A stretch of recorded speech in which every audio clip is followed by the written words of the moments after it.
Oke, assalamualaikum warahmatullahi wabarakatuh. Jumpa lagi dengan saya.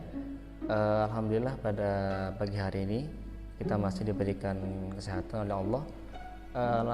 Insya Allah hari ini saya akan memberikan penjelasan singkat mengenai macam-macam jalur untuk mendaftarkan diri di SMA negeri maupun SMK negeri.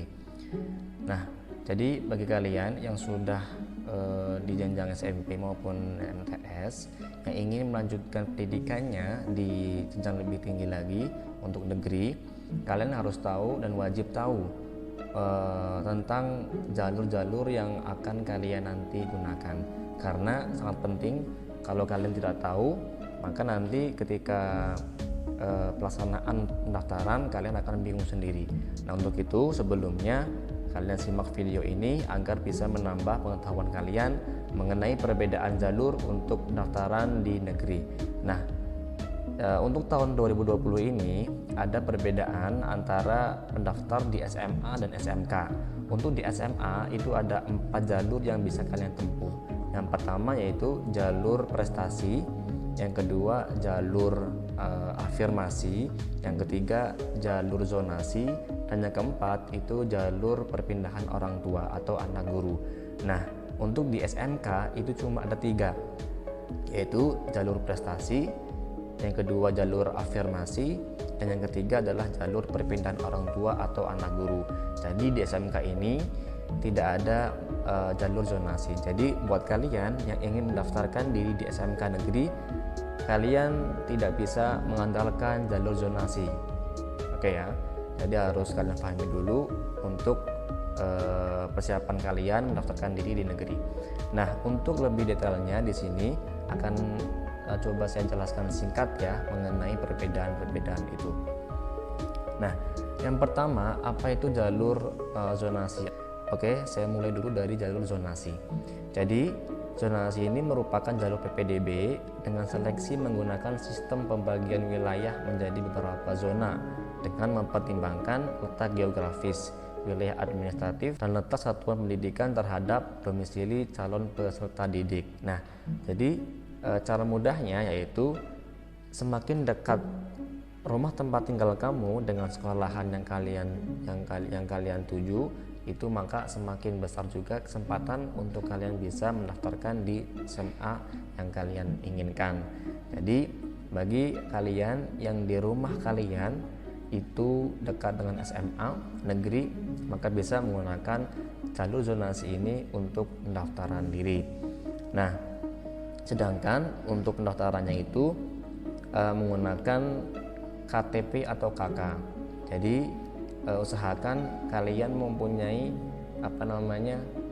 KTP sesuai dengan sekolahan yang kalian tuju. Misalkan kalian tinggal di Kota Depok dan punya KK Depok, maka kalian kalau ingin mendaftarkan diri pakai zonasi, pastikan kalian menggunakan KK KTP Depok yang mana itu berdekatan dengan sekolah yang kalian inginkan.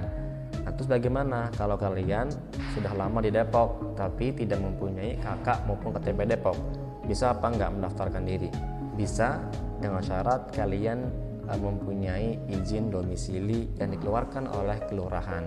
Akan tetapi sudah pasti akan lebih diprioritaskan, akan lebih diutamakan bagi peserta didik yang mempunyai KK KTP Depok.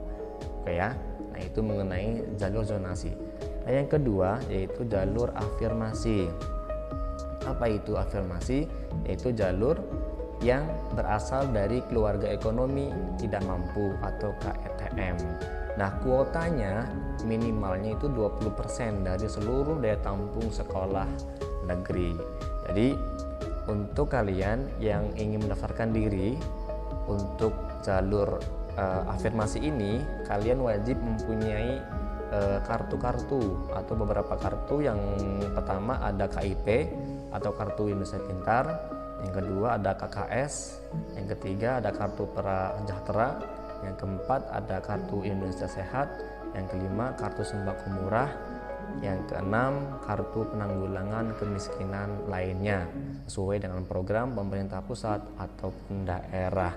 Jadi Kalau kalian ingin daftarkan menggunakan jalur afirmasi atau tidak mampu, pastikan kalian mempunyai salah satu dari kartu yang tadi saya sebutkan. Nah, lalu bagaimana jika ada siswa atau calon siswa yang tidak mempunyai kartu-kartu itu? Nah, boleh nggak itu menggunakan SKTM?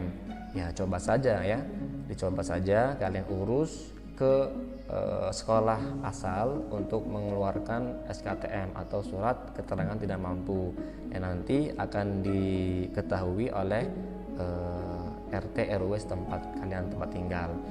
Nah, itu ya. Lalu yang ketiga ada jalur perpindahan orang tua atau anak guru. Nah, ini bagi kalian yang merupakan anak dari seorang guru, maka bisa menggunakan jalur ini atau kuota ini. Nah, tapi di sini ada beberapa syarat ya.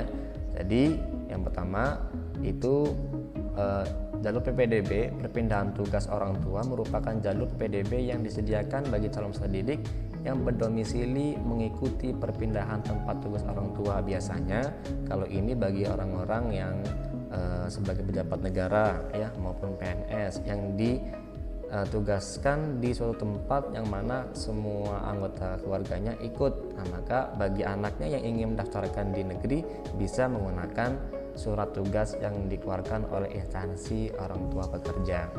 Nah, seperti itu. Nah, ya. Lalu yang keempat yaitu jalur prestasi. Nah, ini bagi kalian yang mempunyai prestasi di bidang akademik maupun non akademik, maka bisa menggunakan jalur prestasi, baik prestasi menggunakan nilai raport ataupun prestasi yang kalian ikuti di setiap perlombaan selama kalian di SMP maupun MTS. Nah, akan tetapi untuk yang jalur prestasi ini itu minimal kalian mempunyai nilai 8 ke atas. Jadi kalau kalian mempunyai nilai 8 ke bawah, maka sungguh akan tidak bisa untuk menggunakan jalur prestasi. Tapi kalau kalian bisa mempunyai sertifikat yang mana kalian mengikuti perlombaan baik itu di tingkat kota, kabupaten, provinsi, pusat maupun internasional, maka nanti kalian bisa menunjukkan sertifikat itu ketika nanti dibutuhkan. Nah, selama masa COVID-19 ini, maka berkas itu cukup untuk di-scan lalu di-uploadkan di laman pendaftaran. Tapi nanti ketika sudah tidak ada lagi COVID-19, maka kalian wajib untuk melegalisir sertifikat itu ke instansi ataupun lembaga yang mengeluarkan sertifikat tersebut. Ya, wajib dilegalisir. Nah, itu keempat penjelasan singkat, keempat jalur yang bisa kalian pakai untuk mendaftarkan diri di negeri. Nah, sedangkan untuk SMK itu tidak ada jalur zonasi. Ya, sekali lagi ya, SMK tidak ada jalur zonasi. Jadi cuma ada jalur prestasi, afirmasi dan perpindahan tugas orang tua. Nah, jadi itu sedikit tentang perbedaan antara jalur prestasi, zonasi, afirmasi, dan perpindahan orang tua yang dapat saya sampaikan. Semoga kalian bisa sedikitnya memahami tentang ini, karena kalian harus menentukan sebelum pendaftaran. Kalian tentukan saya mendaftar melalui jalur apa. Nanti cek di biodata kalian masing-masing, nilai rapotnya berapa. Kalau 8 ke atas maka kalian bisa menggunakan jalur prestasi ya, tapi kalau nilai rapot kalian 8 ke bawah maka pakailah jalur yang lain. Nah, tambahan sedikit, kalau kalian pakai jalur prestasi, kalian bebas menentukan sekolah mana saja yang kalian inginkan. Ya, tidak harus dekat dengan rumah kalian. Misalkan kalian punya sekolah yang kalian inginkan itu jauh dari tempat tinggal kalian, ya itu nggak masalah. Itu insya Allah akan bisa diterima asalkan punya prestasi yang dapat diunggulkan. Nah, seperti itu penjelasan singkat mengenai jalur-jalur yang nanti digunakan untuk PPDB 2020. Semoga kalian dapat memahami. Ya, kalau kalian ingin ditanyakan, silakan komen di kolom komentar. Kalau kalian suka, silakan like dan jangan lupa untuk subscribe. Ya, terima kasih dan saya akhiri. Wassalamualaikum warahmatullahi wabarakatuh.